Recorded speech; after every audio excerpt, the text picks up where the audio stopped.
Impression. Well, the engine itself, we have a lot of oil leaks, which is to be expected, like the front seal of the crankshaft, the rear main seal, maybe a starting oil leak from the head gaskets, 2 broken engine mounts, separated, but that is to be expected in this mileage. Otherwise, the engine itself does not look that bad. When you take an inside look into the intake manifold, you have like a bit of residue from the oil fumes, but not that bad actually for this mileage. So the engine itself, apart from being dirty, it's not looking bad. So let's start with cleaning and degreasing and take a look at the parts we're going to replace.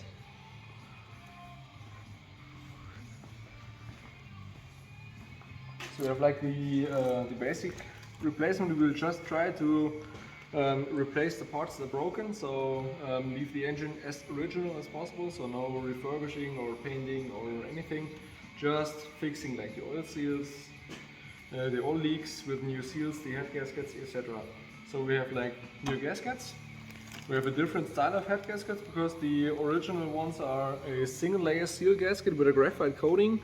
The graphite coating is what wears down on this style of gasket, causing the actual leak, and those ones are, like I said, a multi-layer steel gasket, so there are a few different shims of steel, making a way better, way tighter seal. It's always a good idea to replace those. Rear main seal, like seals for the camshafts. Basically just the seals you need for the intake manifold, the rotor covers, the water bridge under the intake manifold. They are notoriously for leaking too.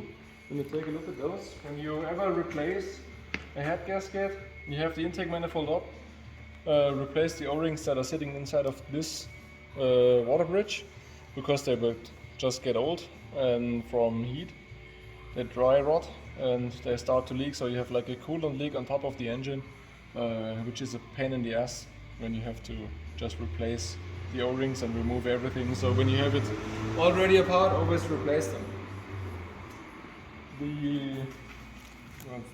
For the spark plug holes, new head bolts, always replace them. There's always a question if you have to, or if you are able to remove and reuse them. Usually with the original style bolts you should reuse them because they are, you have to seat them in. So like you torque them, you lose them, you torque them, and once the torque is back they are sitting like this. You can get away with reusing them, but you should not, definitely.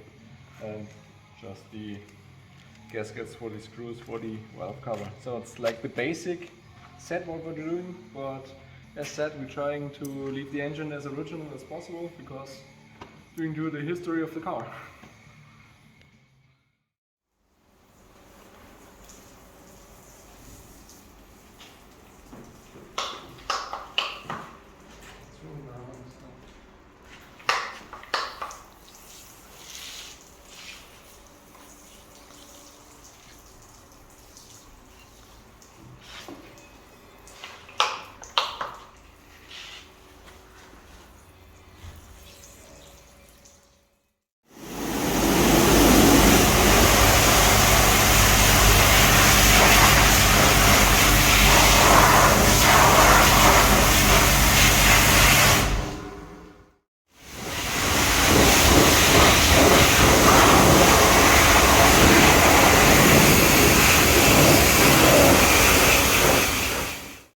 After the first cleaning of the engine, there are a few parts that are definitely worth replacing. For a proper part, like these seals around here and the spark plug holes, they're getting dry aged as well, and just leaving oil into your spark plug holes. In some points they will like being full with oil and just dripping out, so it's always a good part to replace those ones as well, which we have ordered because I knew they will probably be like this and leaky. But apart from this, the engine looks to be quite nice from the condition. It's not corroded as hell, which is kind of surprising for the mileage. But there was like a lot of little dirt and grime and everything on there, which well, protected the engine quite nicely, so it's not looking too bad.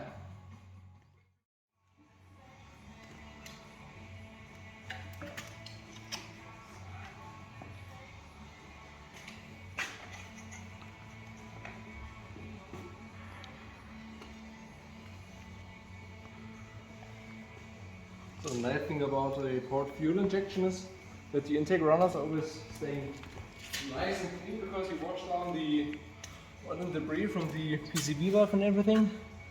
So when you take a look inside of there, it really looks quite nice. Yeah.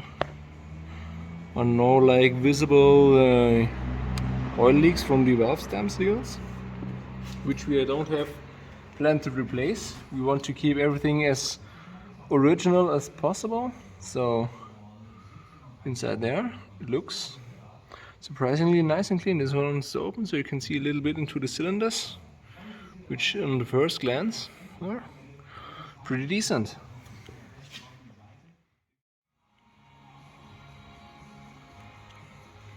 So that's the removal of the rocker covers. First time in a long time probably. And it will be our first glance inside of the engine. It is stuck on, so it was not opened for a long time. So we might use a little tiny little bit of force here. Get it going. Yes, it's coming right up.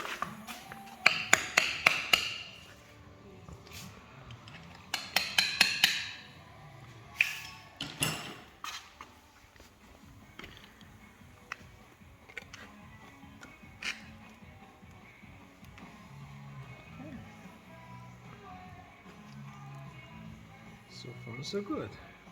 Those are those valve stamp seals that were leaking. They're like plastic, not rubber anymore, they're plastic. But apart from this, at first inspection, does not look bad in here.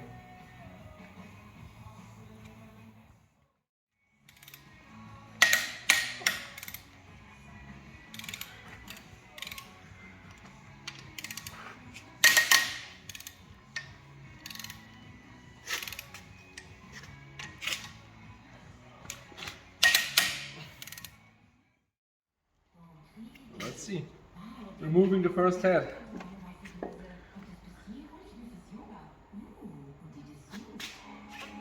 Okay.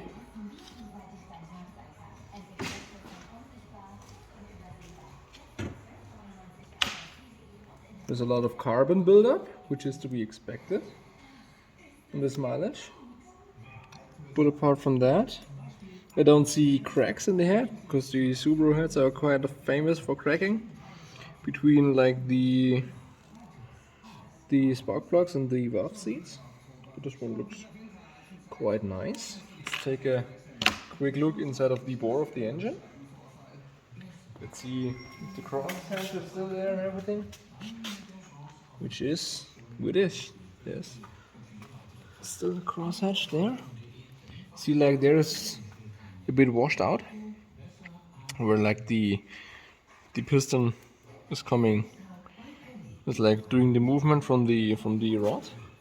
But apart from this, there's still a crosshatch left, which is quite nice. The carbon buildup on the piston is not bad. So there's a potential that this one was like burning a bit of coolant already. And like you see, you have like the stock style of gaskets. You see, this is like the perfect textbook example.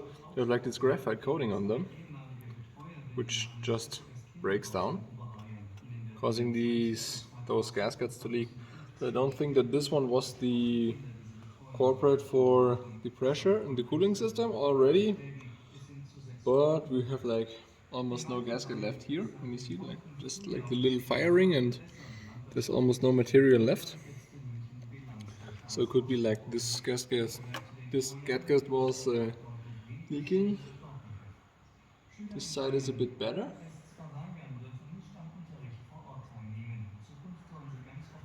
Let's take a let's take apart the other side. So like the second side of the engine.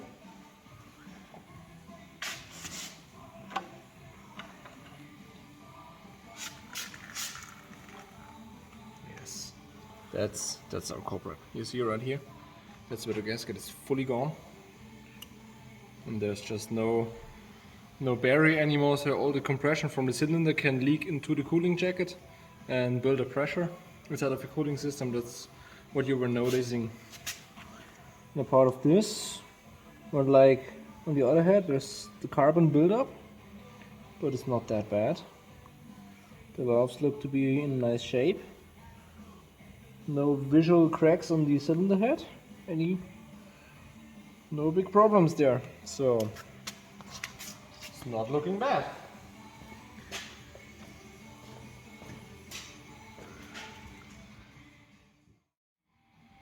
So when you take a closer look into the cylinders, you can still see all the cross hatching, like from the honing itself.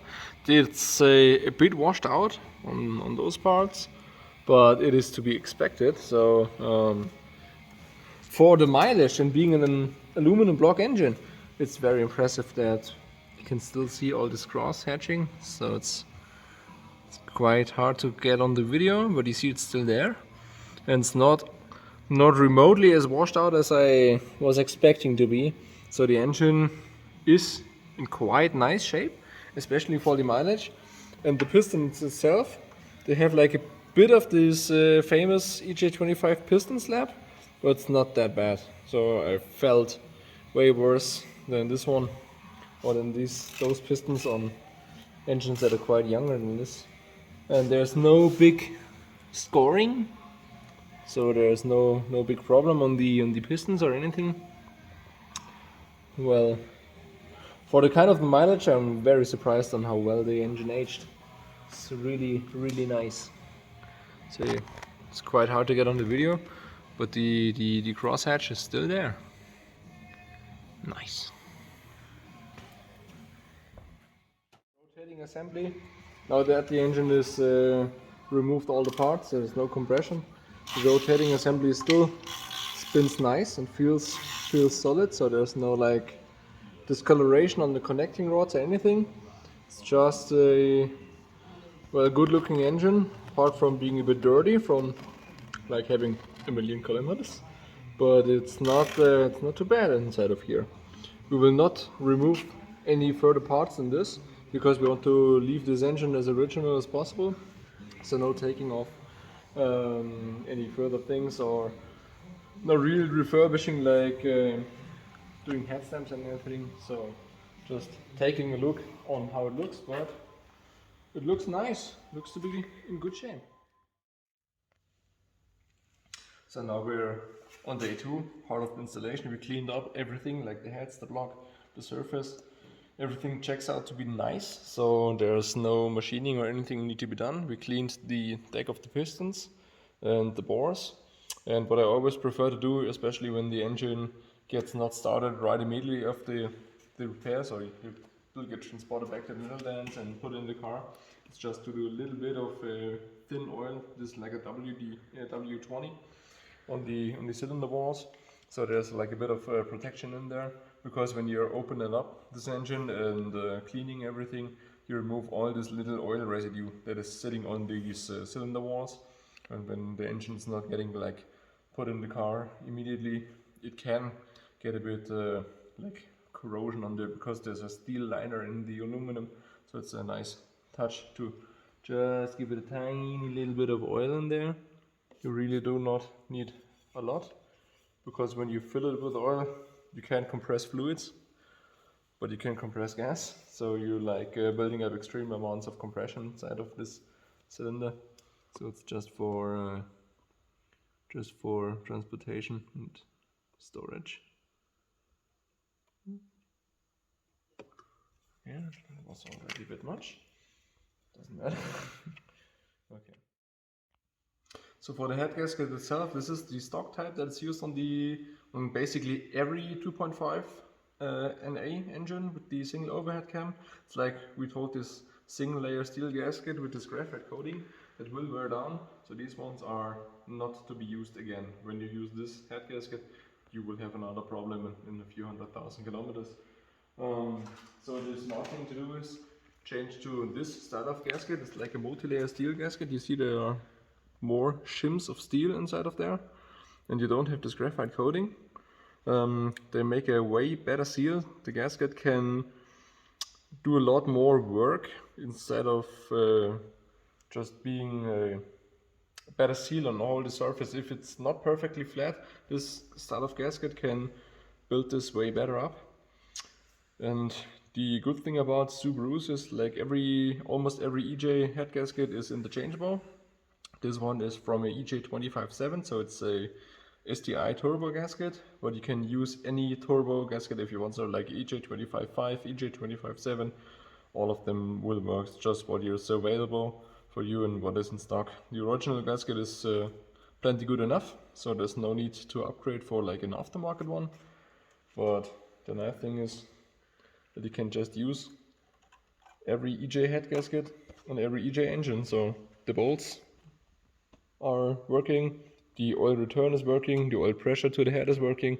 So it's just a nice upgrade to have the better gasket on the engine instead of the old single stage or single layer one. So for the cylinder heads, we cleaned them to prepare them for reinstallation. You see like all of the oil residue we have washed away as good as possible. Everything checks out to be nice. The cam is spinning very nice. All of the lifters look good. The rollers on the lifters look good. There's nothing in there with like play or looking to be bad or into failure. And the deck surface of the block itself is nice too. So there's no cracks in there or anything. The valves look nice. We just like cleaned the surface. It checks out fine, so there's no need to be machined or anything like this. Just remove the old gasket material so that it's like perfect flat, and remove a bit of the grout inside of there. You don't have to get super into detail in cleaning this because you will get carbon buildup anyway, but just like cleaning as much as this so you can see there's no cracks in the head.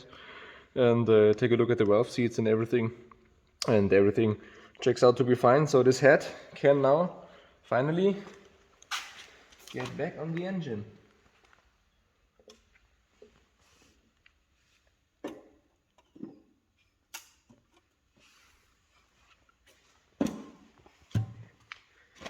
There it is. So when using the new head bolts, you should use new ones. We already covered that. There are different head bolts. You have like two with black markings on them. Those go into the middle holes because the steel has a little bit of a different like spring rate to them. And before installation you should lube the screws up, like all the threads and the the washers up here, so that you get like a most actual torque rating when you torque them down, because you have like to do the whole procedure with torquing them, losing them, torquing them. So it's always a good thing to just oil them up a bit, not even just down at the threads. So on the top side where the washers are also. And just take fresh engine oil, it's plenty enough. Doesn't matter which one. The most important thing is that you use oil on this procedure.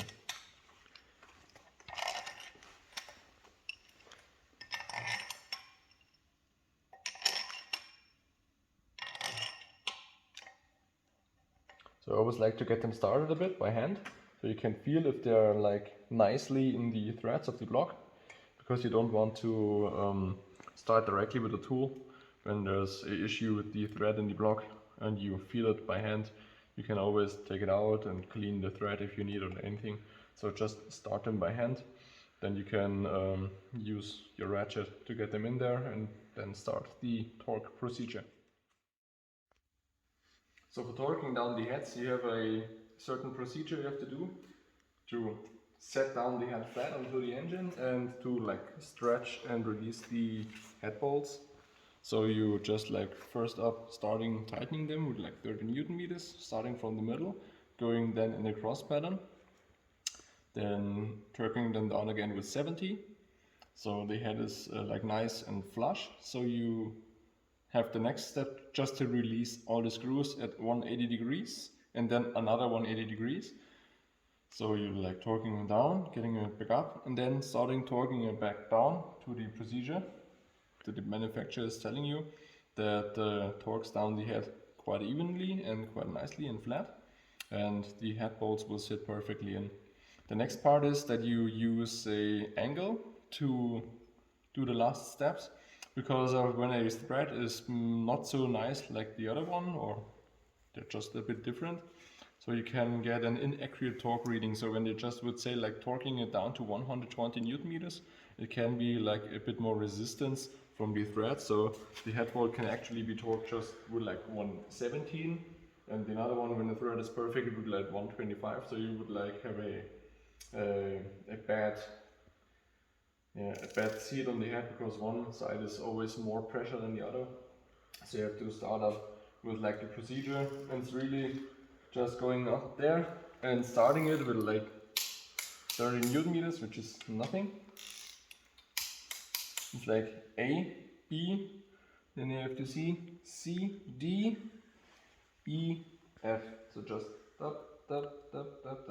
just going in the cross hatch. We already talked those twos. So just going down there. C, D, E, and the last one, F. So the next step is torquing it down with 96 Newton meters. So reset your torque wrench.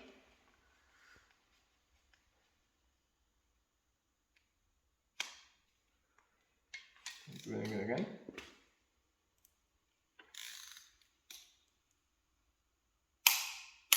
You should always try to do this like slowly, not hammering on the torque wrench, because that can make the torque reading inaccurate.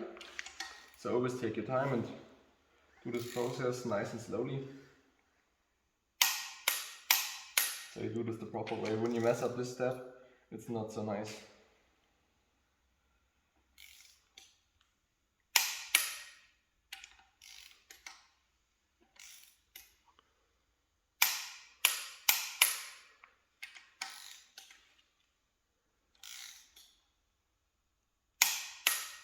So now the next step is loosening up the head bolts again. So you have to, you have the first torque on it, so the head is sitting down.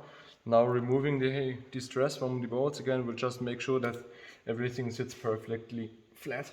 It's like 180 degrees. 180 degrees. You can use an angle wheel if you want, but when you have done it like a million times, it's not needed anymore.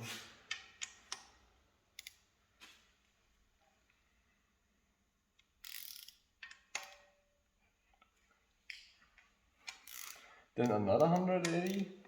So the bolts are basically completely loose again.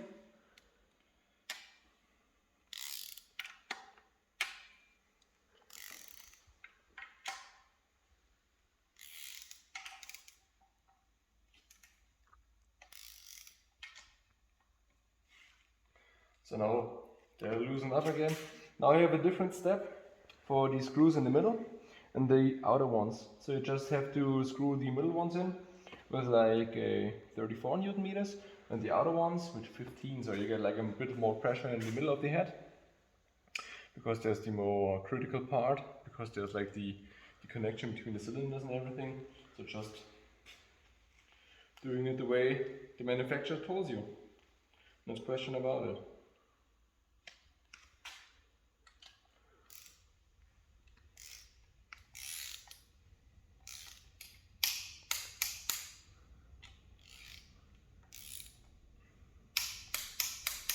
Can make a short pause there because you have to get a different torque wrench. So just had to switch out the torque wrench because the outer 4 bolts in this step only get 15 Newton meters, and the big torque wrench will not go down to this, so you have to have a small torque wrench to get those 15 Newton meters accurate, because it's nothing.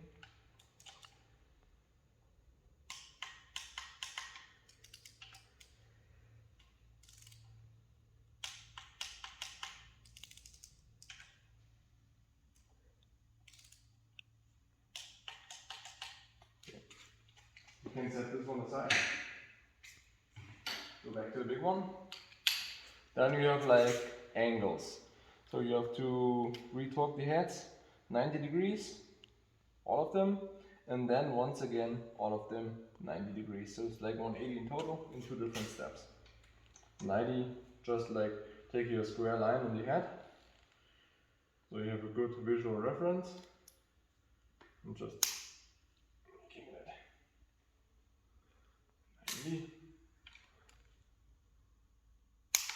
Or if you're not sure, just use an angle wheel.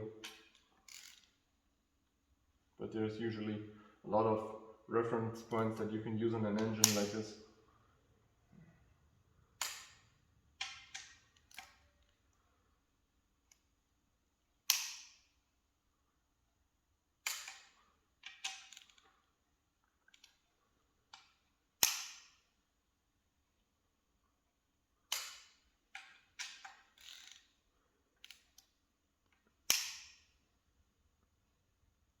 Now comes the part where we get really much torque on them, because they're quite tight right now. And now we have to do another 90 degrees on every bolt. So now it's a lot of torque.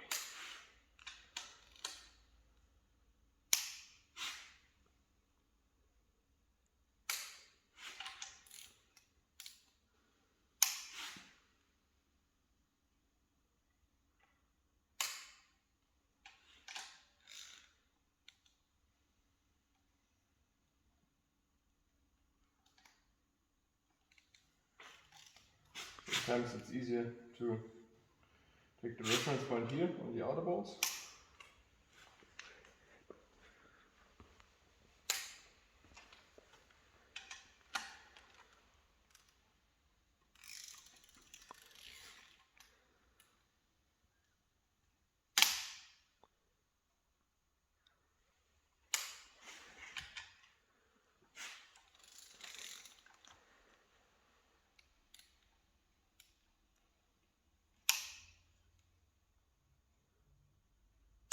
Good, head is done. So for checking the valve lash, you should check this regularly, like every 100,000 kilometers. We have the timing belt now off. The engine, the pistons are in the middle of the bore, so it's no problem for me to rotate the camshaft and like open and close the valves, because the pistons are not near. So I can do just one head, set all the lash, do the other head, and don't have to think about like the firing order and which one's now opening, which one's on across and which one's closing. So just do it like this way. When you're building an engine, the intake side gets 0.2 millimeters of lash and the exhaust side 0.25 millimeters of lash. So just make sure that the valve is not closed, that the camshaft is not pushing on it. Then you can use your feeler gauge and see this lash is perfect. So you have like a tiny little bit of drag when you're in there, which is supposed to be like this. This one is free too. There's like one point where all the valves are closed. You can only get this when you have like the engine rotated perfectly. So just to make sure, open.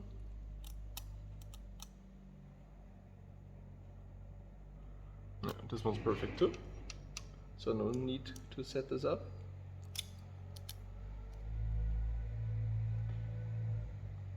This one as well. So no need to set those up. Now just take the 25 feeler gauge. Do the same thing on the exhaust side. Just make sure that the camshaft is not pushing on them. They're a bit tight. So what you're doing is you use a tender. Just use a ring one. Have it. You can loosen up this lock nut. And then with like getting this screw turned, it's like a you can remove some distance. You just take the feeler gauge, turn it by hand till you have like the desired amount of drag. So a tiny little bit of drag is perfect. It's a bit too much. So it's perfect. Just lock it back up. Make sure that you don't turn the inside with it, and just double check it. So it's like perfect valve flash. Like you have a little bit of drag, but you can remove it easily. That is the way it should be set up. This one is a little bit on the tight side as well. So we just like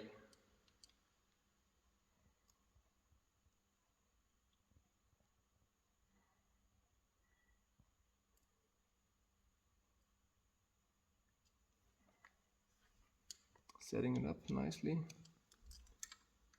Lock it back up. Just do all the other cylinders. That's it.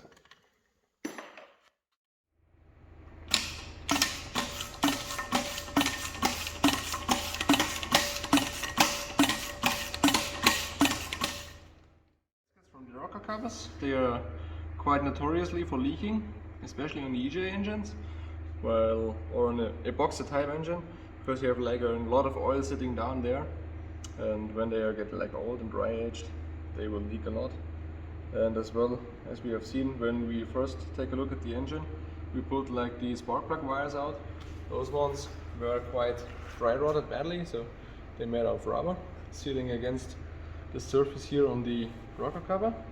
You can see there was like previously I tried to seal them again with like some RTV, so these were off and they maybe did not have them in stock, which is not perfect, but it's the way to do when you don't have a different possibility. Just replace all the gaskets and place it back up. You have like little washers, grommets, which are actually gaskets on this engine because of the screws get into the oil side. So always replace those two because they're like rubber gaskets and the washer for the screw itself. So always replace those ones as well.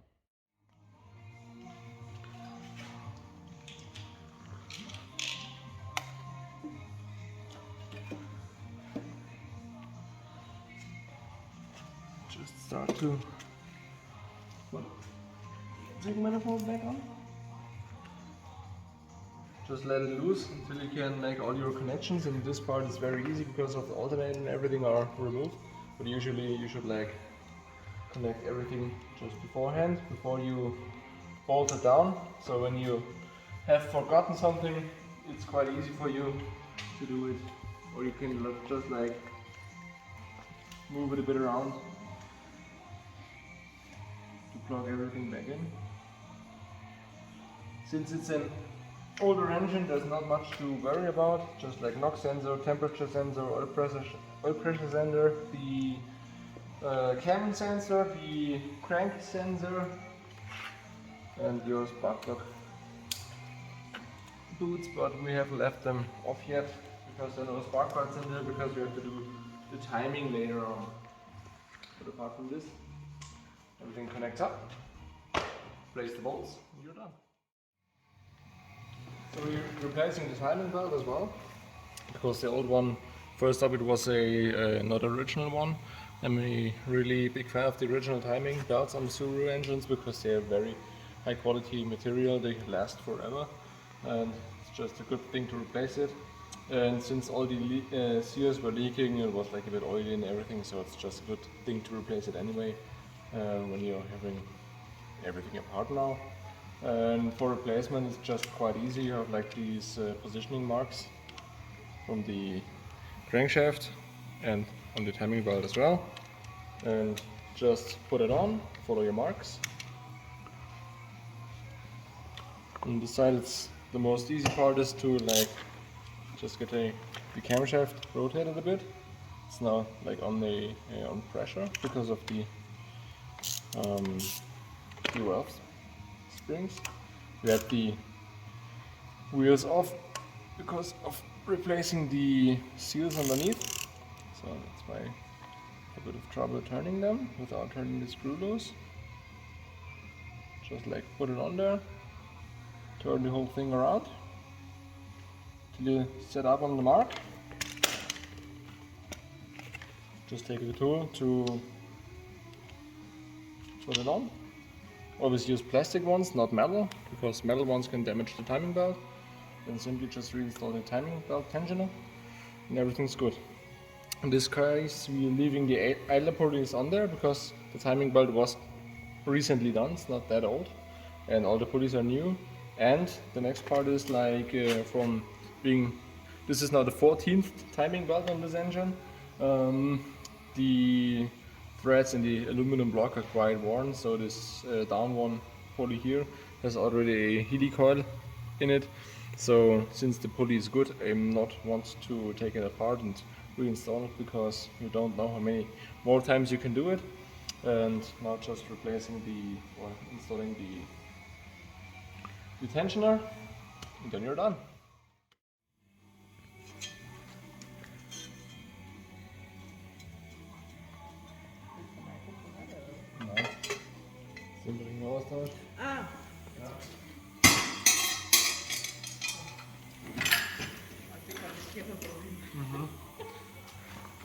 Remain seal is leaking quite bad. I think it will still be the original one because the engine itself was never outside of the car.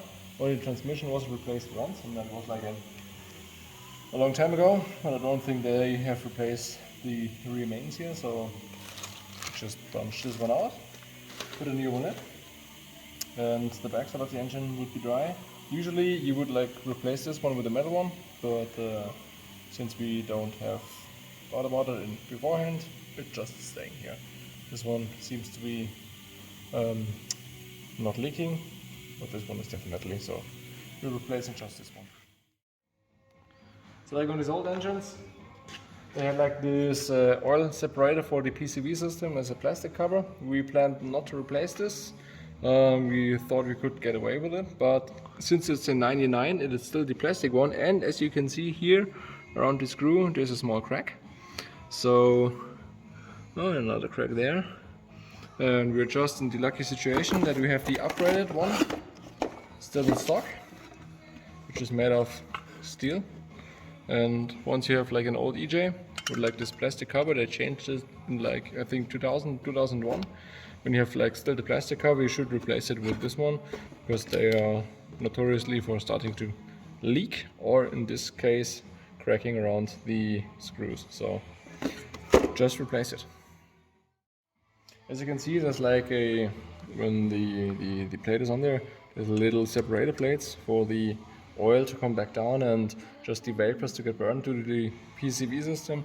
Here's like one thing where you can really see the 1 million kilometers because there's just a lot of caked up old oil and dirt in there. So we will just try to clean it as good as possible, reseal it with the new parts, and we're good to go. So final thoughts, engine is now back together, resealed. Part of the wear, the engine looks good, looks to be in great shape. Like the bores are nice, the hone is still there, the cross hatching, the valve train looks nice, the springs are nice. Everything checks out to be in spec, which was not expected on the engine this mileage. There could be a failure point on something. We've just reinstalled new timing belt and did the upgrade to the MLS gaskets, so there should not be a head gasket issue with this engine anymore. And I'm glad to see it back together, and I hope that it will run for many more kilometers.